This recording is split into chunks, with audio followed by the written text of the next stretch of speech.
Oh, do you happen to have a match?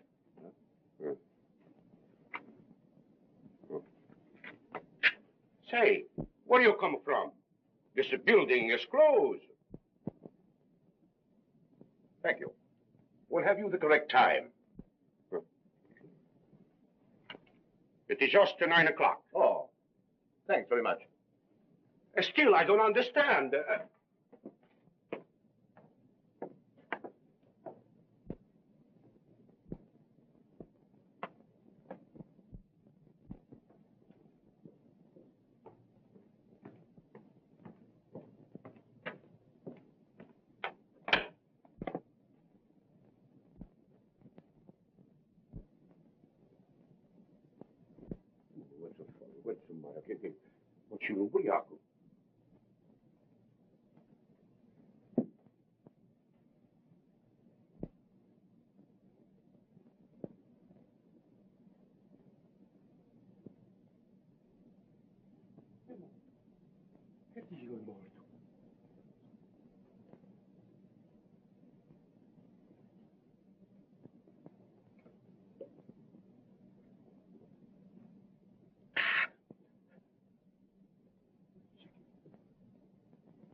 Police! Police!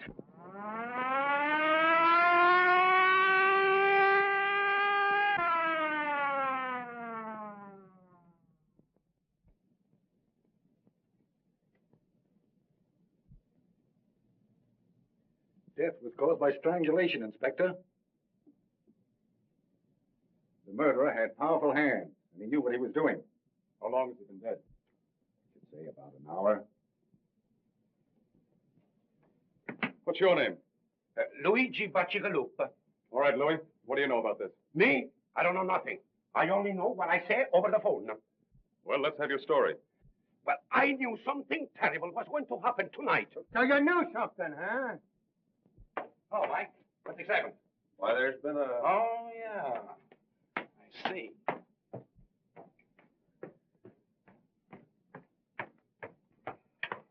Oh, Casey. Come on, Casey, give. I got a date with Inspector Riley. Sure you have. Only Riley don't know it. You go on in and tell him. Then he will know. Come on, scram. Now, you know Riley always lets me in on a murder. How'd you know this was a murder? Easy.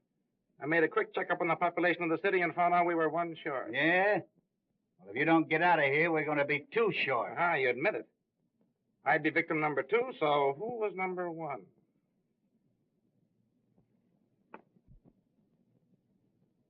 Garfield. Garfield. Where did I read something about him today? Now listen here. I remember. The Garfield Investment Company was petitioned into bankruptcy this morning. Another stockbroker got in the way of all flesh.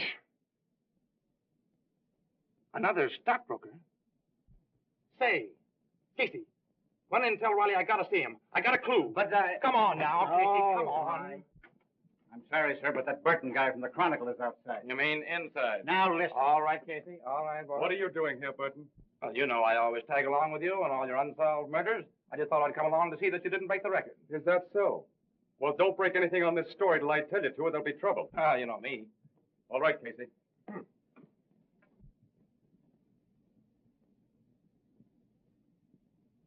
Triangle, huh? Just like the other cases. Yeah, that's not the only similarity either. When the murderer was leaving the building, he asked the janitor for a match and the time. Yeah? The fourth case we've had just like this in a month. Clues are all the same, and they lead no place. I think we've got a clue. What do you mean?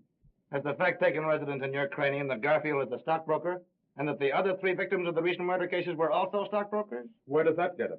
Why, gives a tip on the kind of man to look for. Instead of wasting your time on thugs, you can concentrate on the clients, the Garfield, and the other stockbrokers. Say, if we're going to suspect everybody in this country that's sore on stockbrokers, we're going to be getting out indictments for half the population of the United States. Hogan's right, as usual. Your theorizing's okay, kid, but I'm with the inspector. We got to start with Baccigalupi or Louis.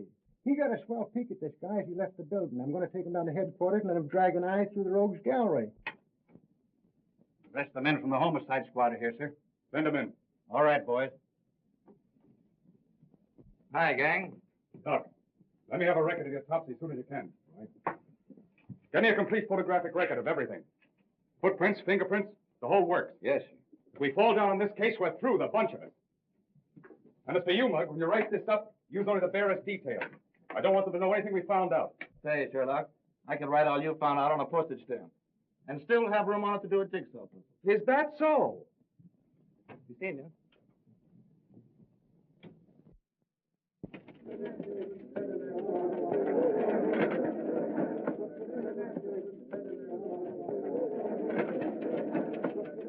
And that the opening of the opera season was a brilliant success is shown by the number of socially and financially prominent people who attended.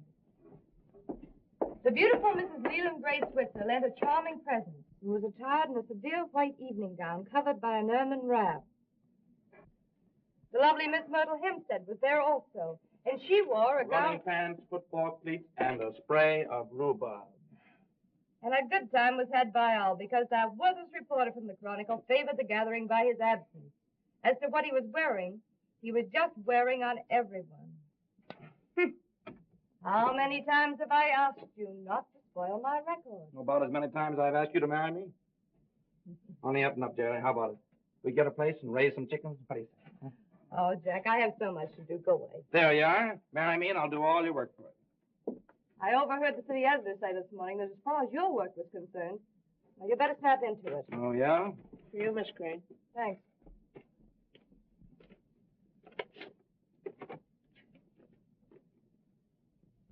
Love letter, huh? No, it's from Mother. Same old thing. Doctors, bills. I just can't seem to get anywhere. You're carrying too much of a load, kid. Why don't you let me help you? No, Jack. I couldn't do that. But if we got married, I'd have the right The to. right to let me saddle you with all my burdens. Is that it? Say, nothing connected with you could be a burden. You know I'm crazy about you. You've got enough on your shoulders looking after yourself, Jack. What's the matter? Don't you think I'm going to get any place? Not unless you settle down to some sort of serious work. You know, you can write a story with more punch and drama than anybody else in the game. Yet all you do is waste your time in sensationalism. Murder, kidnapping, frame-up, scandal. Well, these guys like Winchell don't do so bad. You're no Winchell, yes. Say, the only difference between me and Winchell is that he's been around more places than I have. And I'm catching up on him fast. Mm-hmm. Yeah. What do you think of the swell little murder we had last night, huh? Now, there you are. You would think that a murder was a show or something. Well, this one's going to be a show. It'll rock the town before it's through. Well, Philo Vance himself, in person. Good morning, Miss Crane. Good morning, Hogan. A little bit out of my precinct this morning, but I feel awful good just having solved the Garfield murder. You solved it. Why, you credit-snatching flatfoot. You know it was my idea to have the janitor look through the pictures in the morgue room. Hey, if I hadn't agreed to Baccigalupi, Louis coming down to the Chronicle, what good would your hunch have been? You mean they've caught Garfield's murderer? Yeah, got him in jail now. Congratulations, Mr. Hogan. That was pretty quick work, wasn't it? But listen to me, they'd had that guy in the Hoosgow 6 hours sooner. Say, what's the matter with you? I come down here to tip you off to a scoop and you treat me like a relative or something. All right, how much is it going to cost me? That is outside my car and my next year's salary. No, I just wanted to see if you got the name right. Terrence Aloysius Hogan. All right, Hogan. You're not a bad guy. I guess you deserve a break. Yeah, spell that middle name right. It's Aloysius. Aloysius. Sure. How could I miss it? Aloysius. On the way down, I picked up a picture. Thought you might need it. Oh, yeah, I forgot about that. I could have got one from the morgue room, but probably there's a later picture. Yeah, that's a later one. It's, Say, what is this? I thought you were going to give me a picture of the murderer. Why, if we print this, they'll prosecute us for libel in the human race. Why don't you let Miss Crane run it in the society column? Hey, listen. When Riley hears about this, you won't get within 10 miles of the next murder. All this guy does is run around solving crimes and taking the credit away from the police.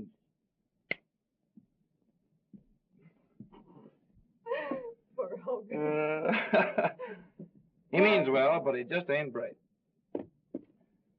Say, kid, what do you know about this big shot Breen, anyway? You mean Jerome Breen? Yeah, that's the baby. He's been giving the socialites an awful play lately. More on your line than mine. Well, I haven't got time to look him up in the files just now. Let me see. He came to town about 2 years ago. Mm-hmm. Bought the Tucker estate. Mm. Everybody likes him. He's given thousands of dollars to charity and all that sort of thing. Boy, what a yarn for the front page this'll make. What's Breen been doing to get himself on the front page? Oh, he's the guy that killed Garfield and a few others, probably. Jack, that's ridiculous. Jerome Breen isn't the sort of man who would murder anyone. No? Well, Louis, the janitor, possibly identified him as the man who was prowling around the building the night Garfield was strangled. Have you seen Mr. Breen? What does he say? Sure, I was with the squad when they picked him up. Naturally denies it, they always do. Jack, I think it's terrible to arrest a prominent man like Mr. Breen on so little evidence. Yeah? Well, we're going to have a whole lot more evidence before we get through. Now I see it. Just because you and the police department have a lot of unsolved murders on your hands, you're going to pin it on a man who's done more for this city than all the police and the newspapers put together. Say, why are you so hot for this fellow Breen, anyway? Because I know all the good he's done. His donation to charity, orphanages, hospitals. Yeah, that's the new gag nowadays. Charity covers a multitude of murders. It says here that the man the janitor identified spoke to him, right? Right. Well, perhaps you're forgetting the fact that Jerome Breen is both deaf and dumb. No, I know all about that. I interviewed him once. I had a hunch that he could do something with those hands as I'd talk with him. Jack, can't you see how your work is warping your mind? Why, all you're becoming is a trafficker on ruined reputations. Yep, me and Simon McGree. You see? It all comes back to what I said in the first place. We're always arguing. We can never agree on anything. The only thing for us to do is to get married. With your cruel attitude towards people, I wouldn't marry you if you were the last man in the world. Baby, if I were the last man in the world, I'll say you wouldn't marry me. You'd be run over in the stampede. Why, you...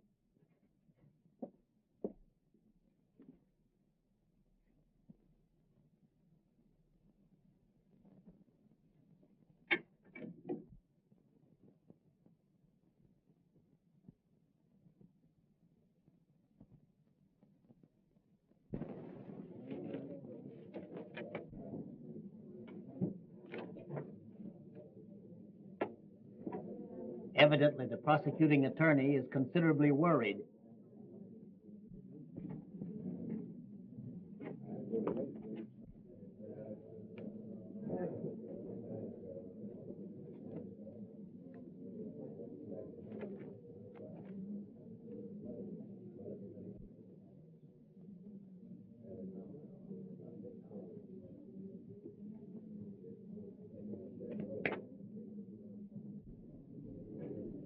Mr. Breen says that if the prosecuting attorney has any hopes of winning the case, he should be worried.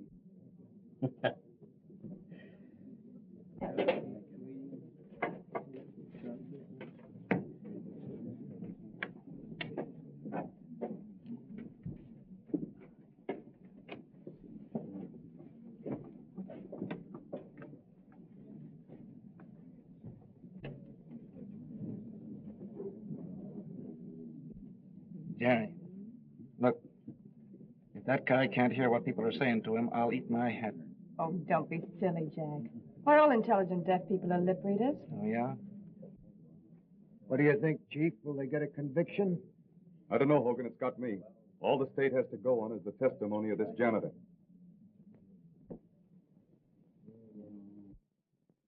And every woman in town believes he's innocent. I was talking to the president of the Ladies' Auxiliary, and even she said that this trial was nothing more than persecution. Well, I don't blame them. They've been reading those soft soap articles of yours about poor Mr. Breen. But what about your stories? Calling him the Sphinx and everything. Well, Here, the Supreme Court of New York now in session.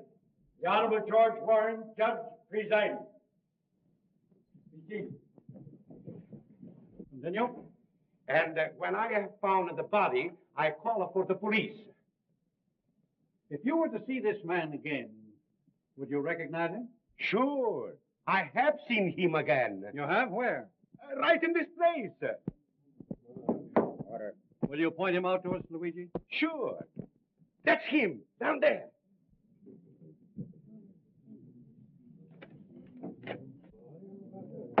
Order. You're quite sure that you couldn't be mistaken? Sure. I saw him with my own eyes, and I heard him with my own ears. That's all. Your witness.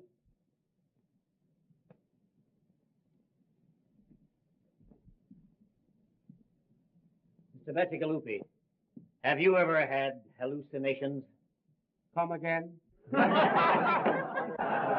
Order.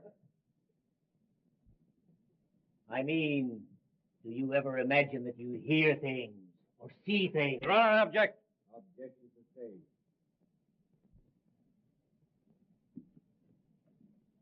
Mr. Baccigalupi, you are positive that you heard Mr. Breen speak to you? Yes, sir. Suppose I should prove that it would be impossible for Mr. Breen to speak. Was you there? Order. What would you say if I tell you that we're going to prove that Mr. Breen is deaf and dumb? I say you were a screwy. Order.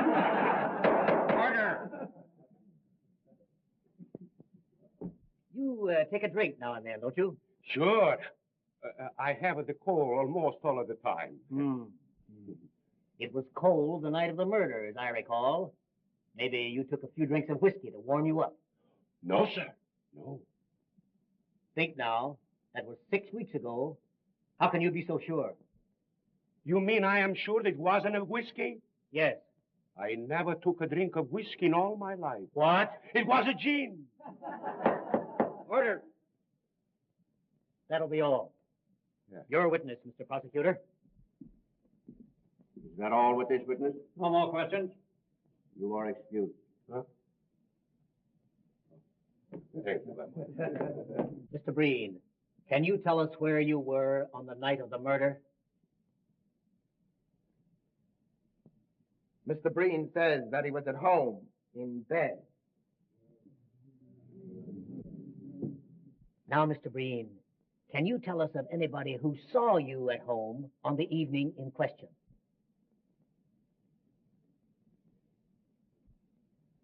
Mr. Breen says that I was at his house at the time. All right, Mr. Jenks. We'll get your testimony later. That will be all, Mr. Breen. Your witness. You see, if Mr. Breen weren't innocent, he could have hired a flock of witnesses to prove an alibi. Yeah? And if he's the shrewd boy I think he is, that's just what he wouldn't do. Jack, I'm surprised at you. Why, this is the flimsiest evidence I've ever heard given in a murder trial. I don't give a hang about the evidence. I tell you, Louis is right. If this guy is acquitted, we're going to have some more murders. Oh, ridiculous. Your name?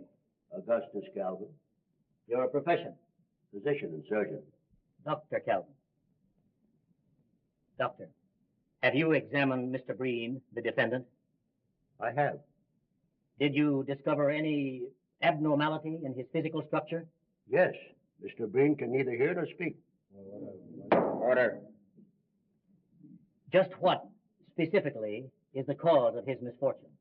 Mr. Breen has paralysis of the vocal cords and the oral nerves. Well, just how long, in your opinion, has this condition existed? It was congenital. He was born with it. Order. Thank you. That'll be all. Your witness.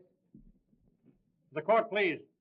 I move a recess until physicians appointed by the court have had an opportunity of examining the defendant.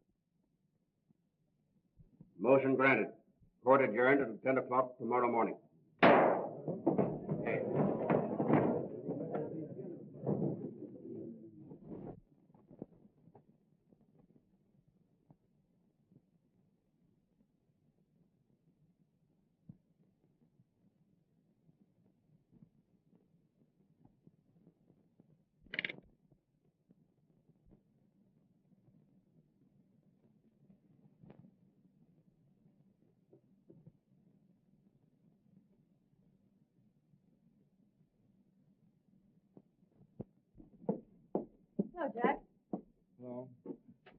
I'll bet you're enjoying that more than any story you ever wrote. Please, Jerry, go away and let me enjoy my piece, will you? Oh, forget it, Jack. Why, you just had a wrong slant in the thing from the beginning. Wrong slant, huh? Say, it would take more than the decision of 12 dumb clucks to make me change my opinion. I suppose all we gotta do now is to sit back, wait for some new murders, and cheer. Oh, don't be silly. Hey, I'll be through this in a minute.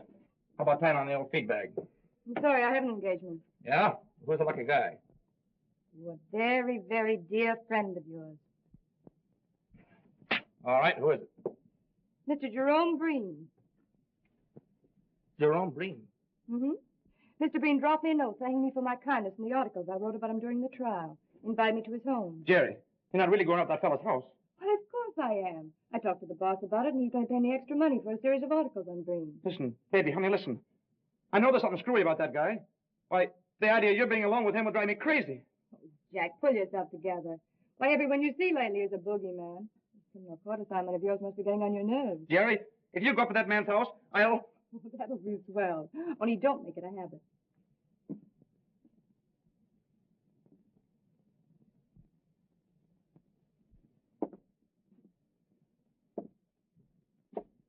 You, Mr. Burton?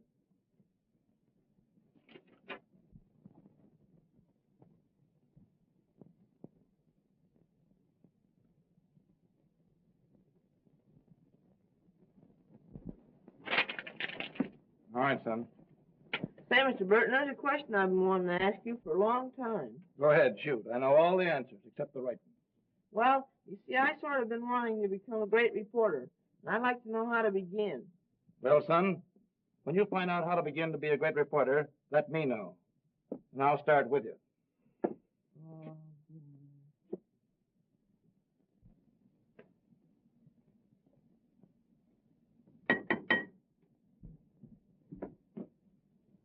How do you do? How do you do, Miss Crane? Won't you come in, please?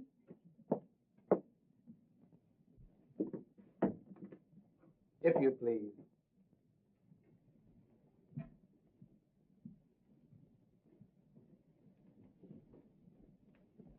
It was so good of you to invite me, Mr. Breen.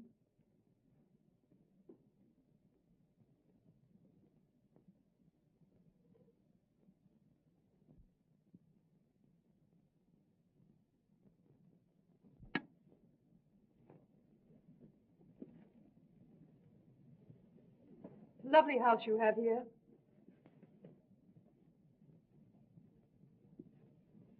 Mr. Breen says that the house is far lovelier for your presence. I certainly wish to congratulate you on your acquittal, Mr. Breen. The whole thing was preposterous.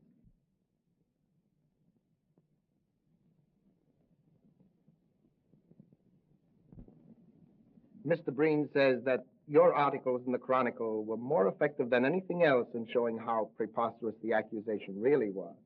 My. If these compliments continue, I'm sure I'm going to be so conceited I won't be able to write a good interview.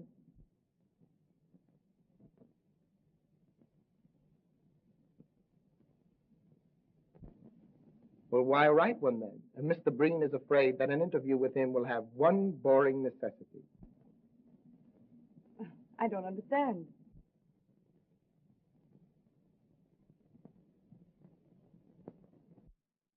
You will be compelled to talk about him when he feels it would be much more interesting to talk about you. You know, Mr. Breen, an interview always begins in the same way. Where were you born? Mr. Breen has jotted down some of the facts of his life that might be of interest to your public.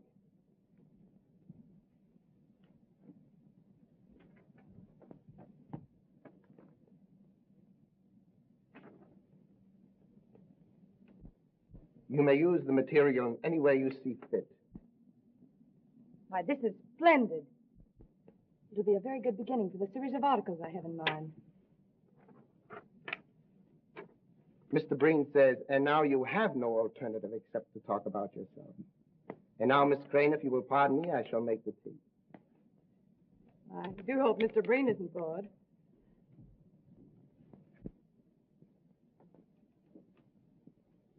Hey, Tony, Yes, sir. fill him up again. This, 3 points and 2 fifths. Pretty good, eh? Okay, then.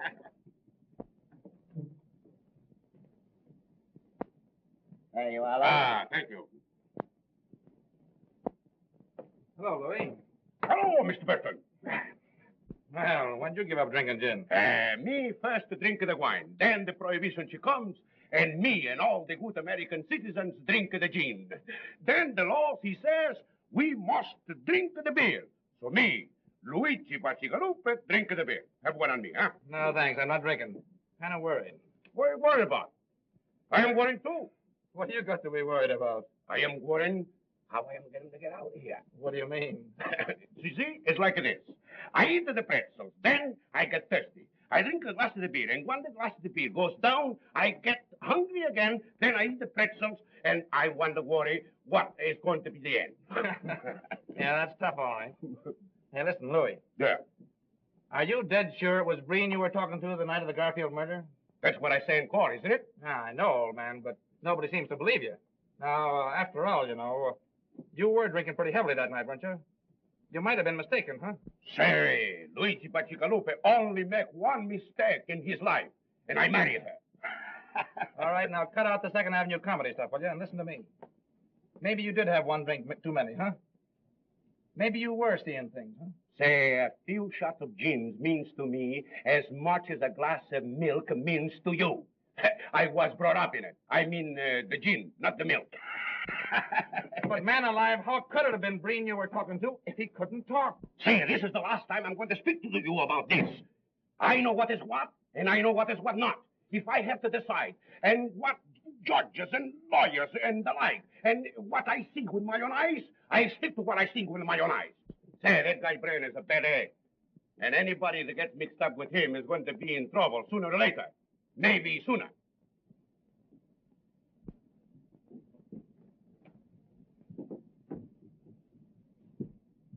I don't believe Mr. Breen was expecting you, Mr. Werner. Well, I've got to see him. I'll wait. All right? But you must meet Mother sometime, Mr. Breen. I know you'd like her.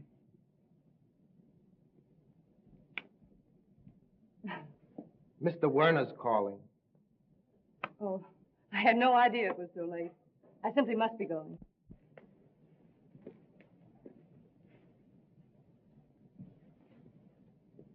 Mr. Breen says he hopes you will come often. He is very lonely.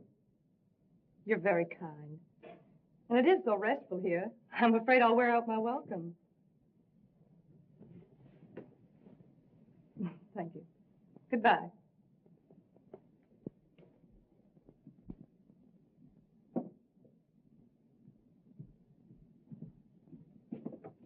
Good afternoon, Miss Crane. Goodbye. I think Mr. Breen will see you now. You bet he'll see me. If he knows what's good for him.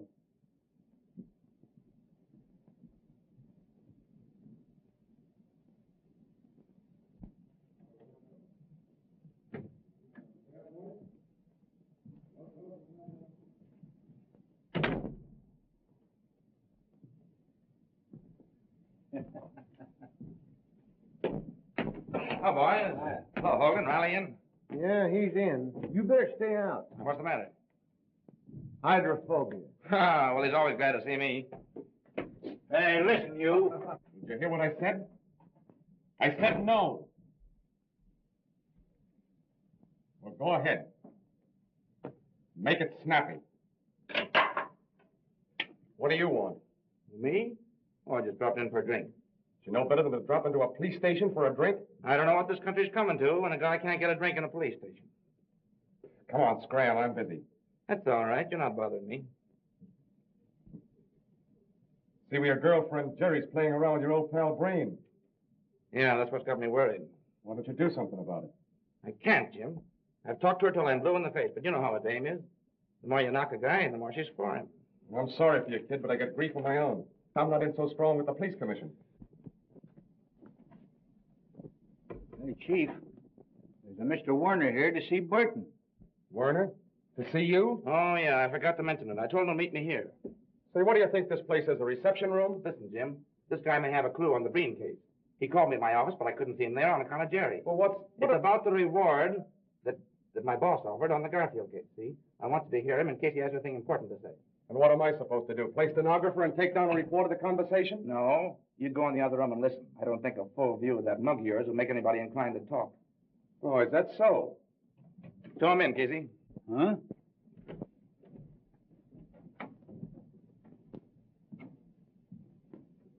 Hello, Mr. Warner. All right. Have a seat.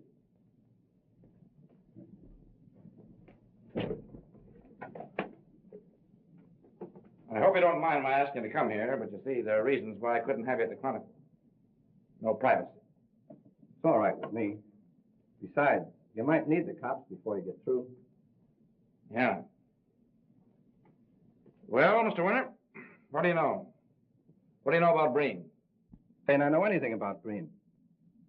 I'm only a stockbroker's clerk. But I keep my eyes open. Yeah, but I thought that... I said I knew somebody connected with the Garfield murder. And maybe a few others. Well, as I told you over the phone, if you give us the right tip, there's $5,000 in it for you. Now get this, Burton. I've got a date tonight with a certain party. If he treats me right, there's no story. Well, where do I come in? You're going to be at my house at 8:30 tonight. $5,000 bucks. Either I tell you the story and get the dough, or it's no sale. But there's the address. Remember, 8:30. Oh, and another thing. If you should get there before me, don't say anything to my mother. She thinks the party I'm dealing with is on the up and up.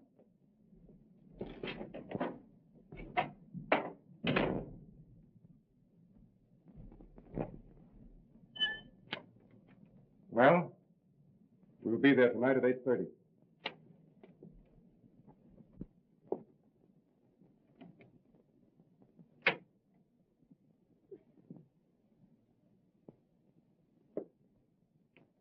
Well, Mr. Breen, I didn't know Dave was expecting you. I think he's taking a nap. I'll go call him.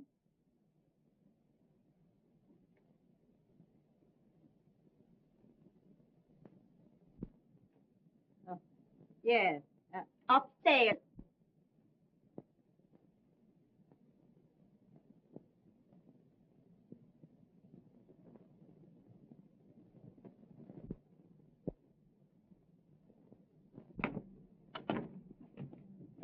Well, I hope this isn't another wild goose chase. Well, anyway, it won't be a total loss. A good speakeasy in the same block. Find the wisecracks. Better get going. It's 8:10 now.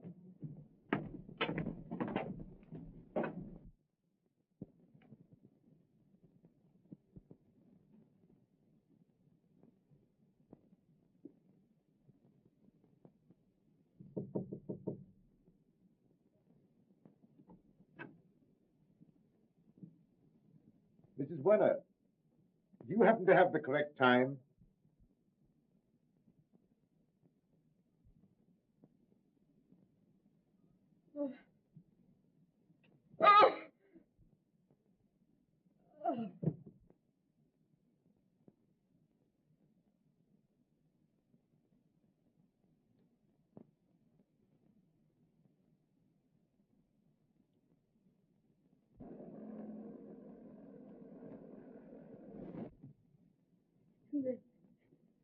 Then Breen, when he asked me the time, I couldn't remember anything else.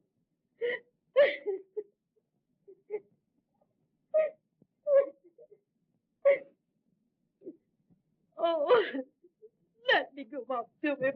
No, you mustn't do that, Miss Werner, please.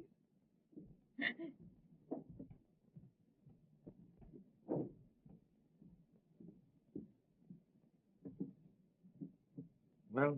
Same as the others. He's dead. I knew it. I knew it! Oh. Oh.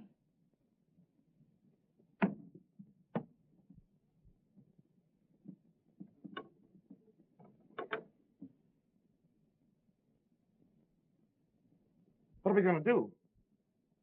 Undoubtedly, Werner knew Breen's secret. That's why Breen did away with him. Yeah, that's right. We're going to that skunk's house. Hey, what about her?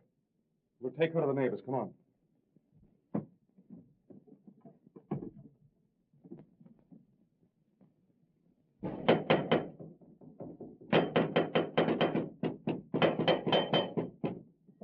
Breen. Why, he... All right.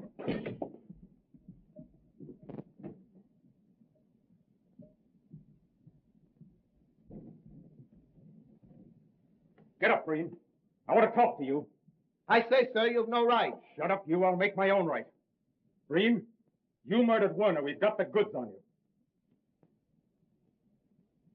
Mr. Breen says you'll talk to him civilly or you'll leave his house. I'll talk to him civilly with a poke in the snoot. Breen, a man named Werner was murdered tonight. His mother will testify that you did it.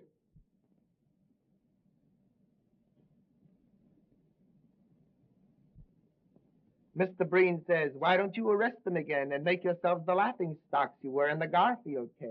Why, you... If you're innocent, how do you explain the people who will identify you as the man on the scene of the crime?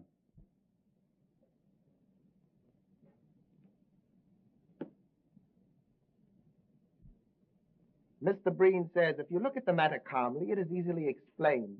The watchman on the Garfield case was obviously drunk and might have identified anyone. And Mrs. Werner, after her son was murdered, probably had an hallucination caused by what she'd been reading in the papers.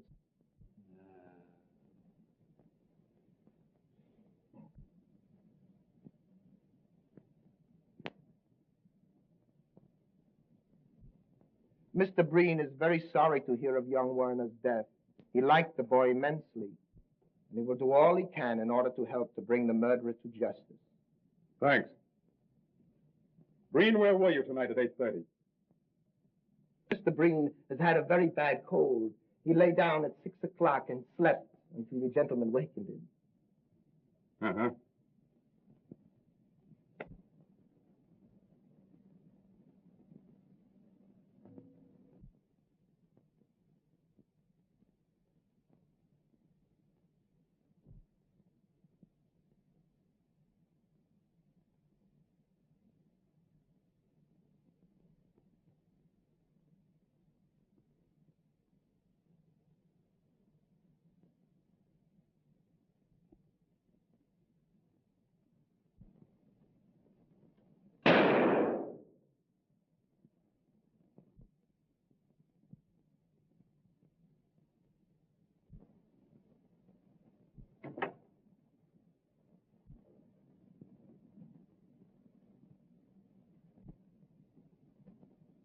Say, why should Breen have a piano if he can't hear music?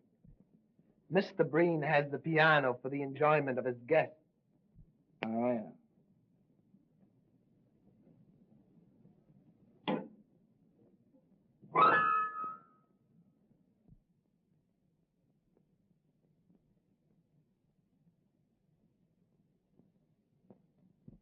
Come on, Jack. There's nothing else for us to do here. Good night, Mr. Breen. I'm sorry we disturbed you.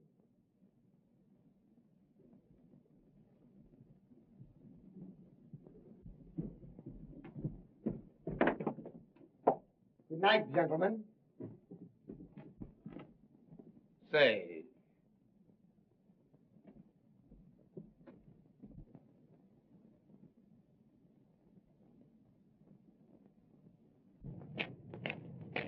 What do you make of it, Jim? I'd like to know how he could hear that piano when I couldn't get a tumble out of him firing off a gun. What makes you think he could hear me at the piano? I was watching him. He heard you all right. Where does that get us? It gives me an idea. I'm going to sleep on it, and if I feel the same way in the morning, I'm going to the squad over here for a showdown. Yeah, but Chief. See me at my office at 9 o'clock in the morning. Well, listen, can't you give me a tip of some kind? Don't want to discuss it. That's all I've got to say. Well, now, listen, you know, I've been...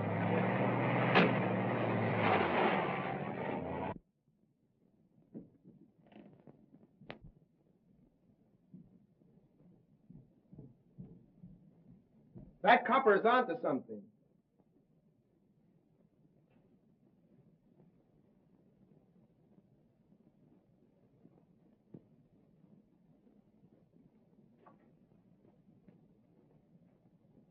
I also found out that reporter guy is sweet on the crane dame. If you don't look out, you're going to spoil a swell racket just on account of a skirt.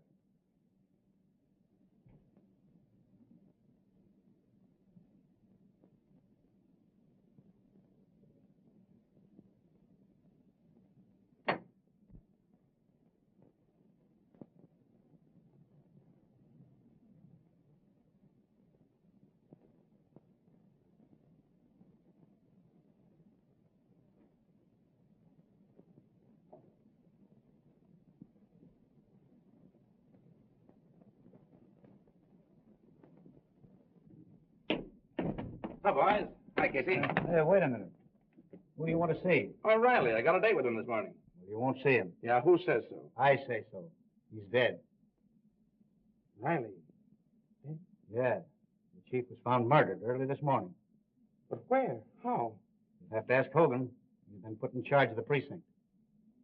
I should have known it. Riley was on the Breen. He had to get him.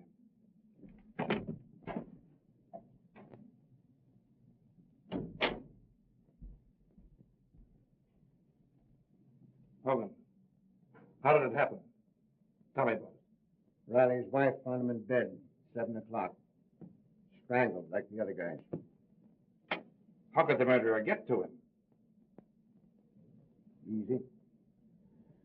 Alleyway and a fire escape leading to his bedroom window. Now I know it's Breen. Yeah? What are you going to do about it? Can't get anything on him.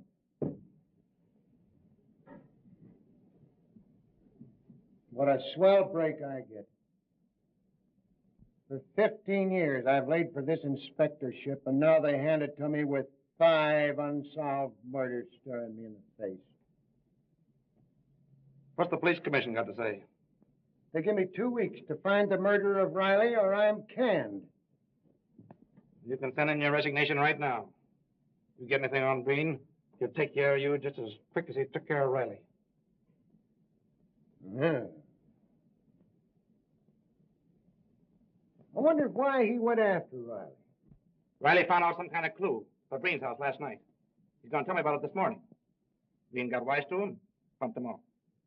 What was you and Riley doing at Breen's house last night? We went up there on the Werner murder. Couldn't get to first base. And what's the lowdown on that Warner case? I was somewhere else. He got Werner for the same reason. Werner got wise to his secret. I tell you, that guy Breen's a maniac. He'll kill anybody who finds out about him. I wonder who else might stumble onto that guy's secret. We might just as well tip him off to stay away.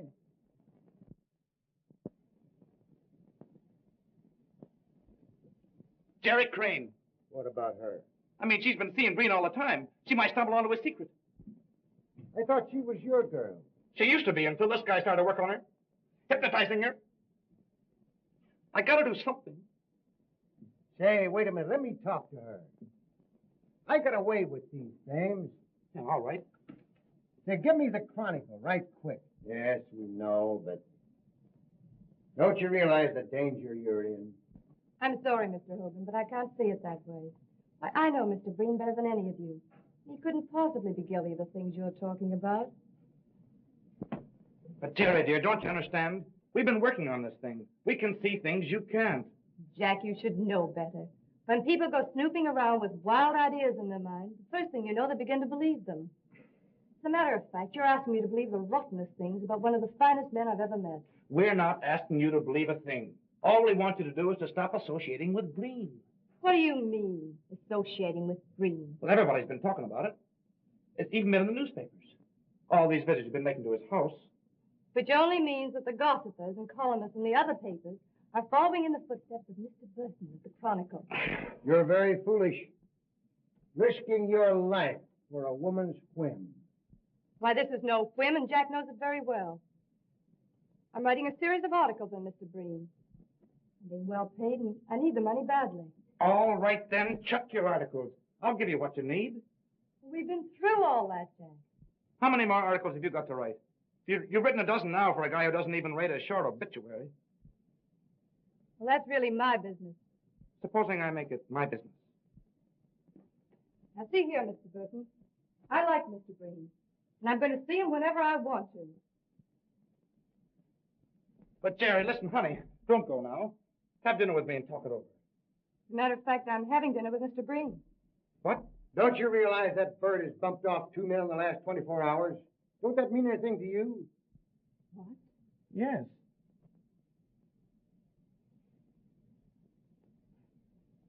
No more than it would to Jack or any other reporter covering an assignment. Even if it were true. But, Jerry... Well, I'll tell you what I'll do. If it'll make you feel any better, I'll ask Mr. Breen not to murder me. But, Jerry, listen. Supposing you should stumble onto his secret. I won't, my dear. I'll pick my steps.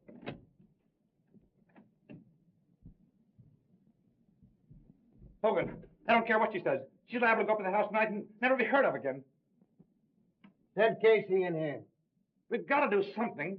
Calm down now and let me handle this, will you? You want me, Chief? Yeah, I want you and Sullivan to watch that Breen house. Jerry Crane's going over there tonight. If anything suspicious happens, telephone me here. Oh, thanks, Hogan. You're a pal. I'll go along with the boys and help them cover the house. Yeah, and I'm going to get into a jam over this.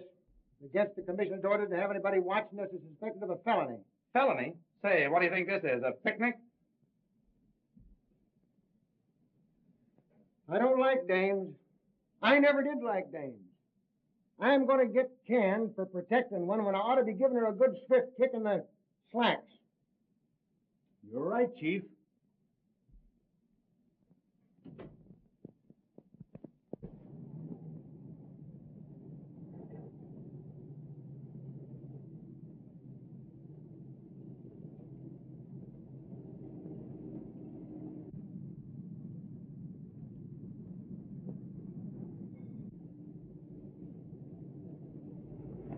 Is that the Crane dame just went in the house? Yeah, I was talking to Burton when she went by.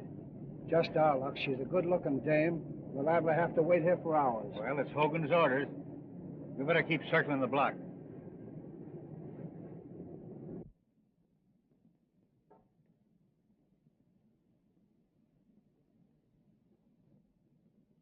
But I'm finishing the articles, Mr. Breen.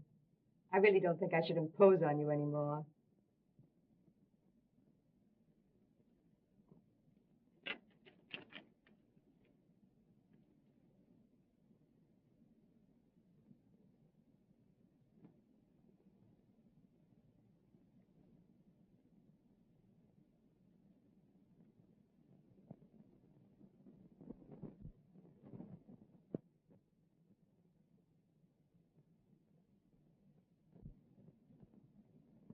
I can't see any reason why I should stop coming up here. You seem like an old friend whom I've known for years.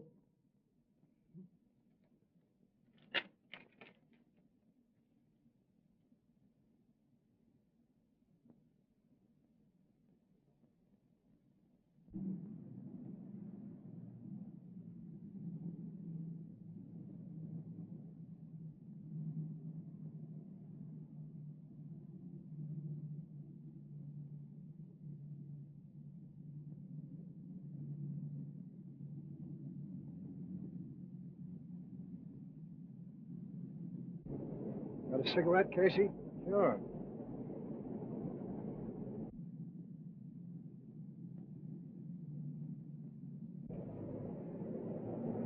Better walk on. I got a hunch that guy spotted us.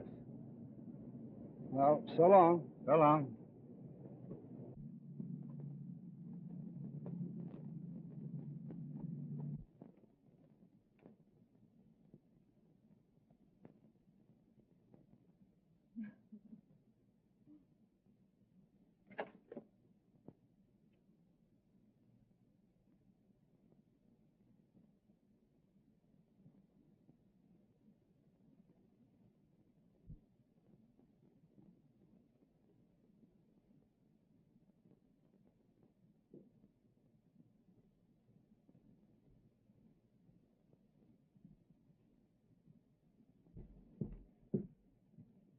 I told you about that dame. There are a couple of dicks outside watching the house.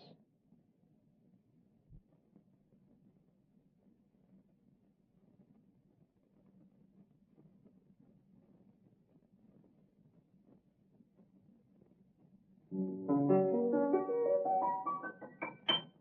told you.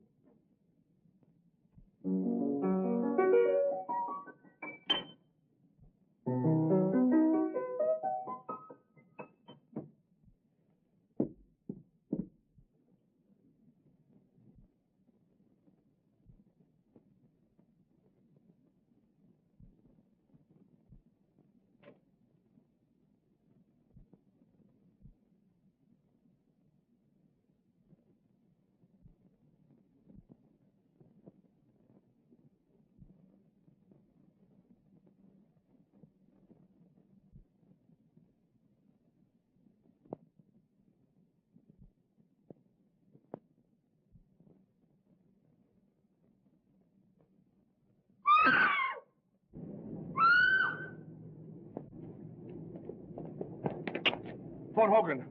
Come on, Casey, quick.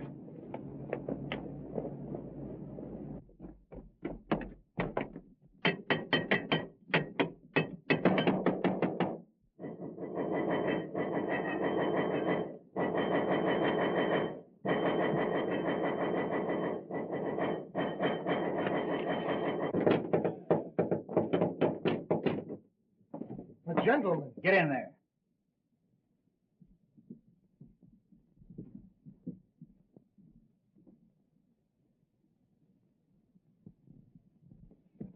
Where's Jerry Crane? Now listen here, You shut up. What have you done with it? Casey, I'm going to search the house. Keep these two birds covered. Right.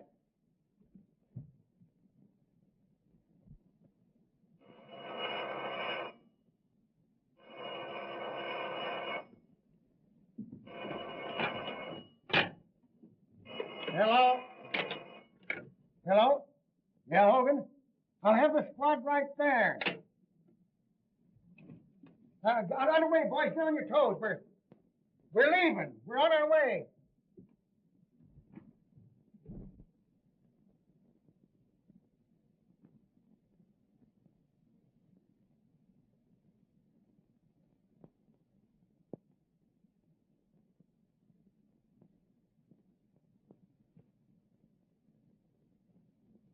Hey, do you think I'm going to believe any of that junk you've been writing?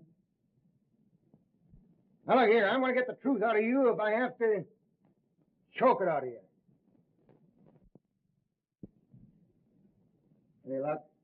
Not a sign of her anyplace. The joint's empty. What's he say? Oh, that guy can lie fast as he can write. He says Miss come here at all tonight. Didn't you tell him we saw her come in? Yes, he says that's a maid, and she went out the back door. Say, if you know what's good for you, you'll come across. The minute I find out anything's happened to that girl, you'll be on the business end of a bullet.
Hey, can that racket.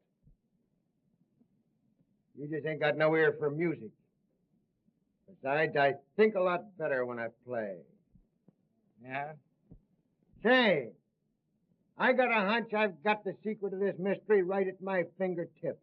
I tell you, Jerry's right here in this house. Yeah, that's right.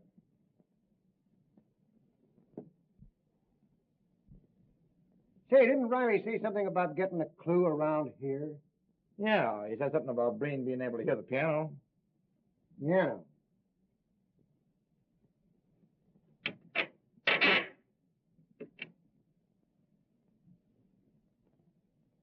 Well, I don't know what kind of a clue he'd get out of that. Whoopsie.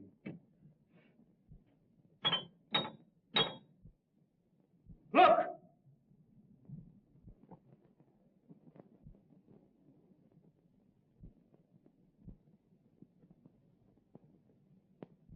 Get that guy!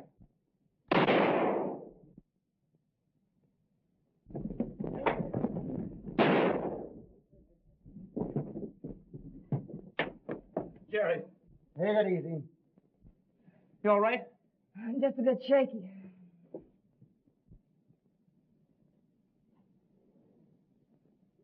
Yeah, you take it easy there, boy.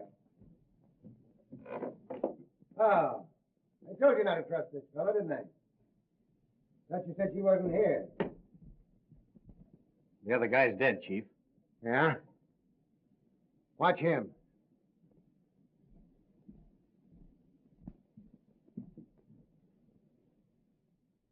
Well.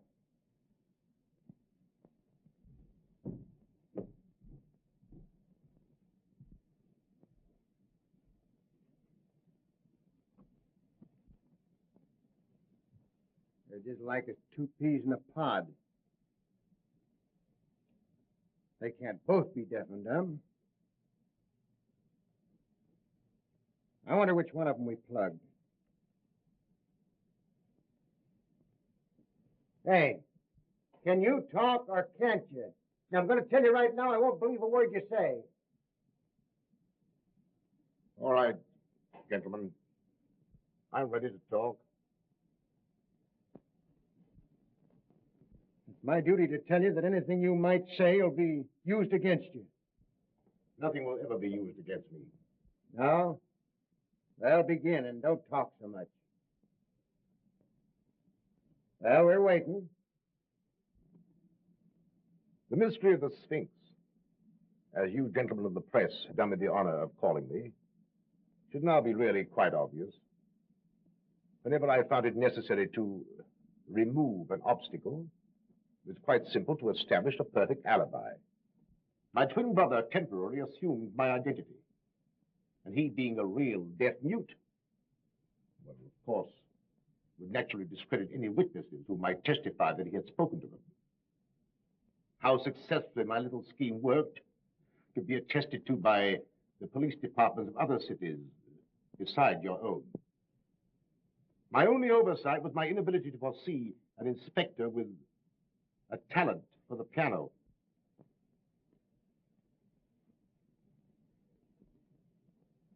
So you admit that you got Garfield, eh? Unfortunately, I did. I formed a stock pool with 4 other brokers with Garfield.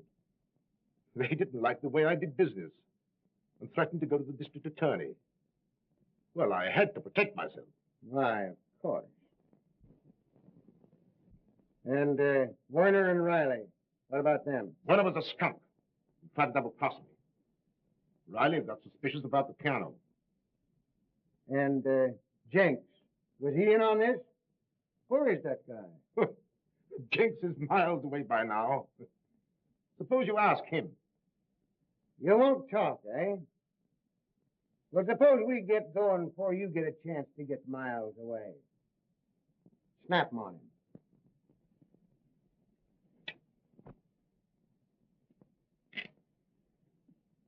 All right. I'm ready.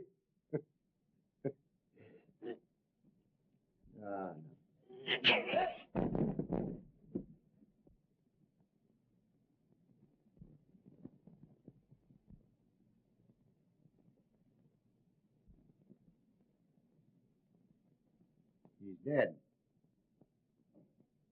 Must have been heart failure.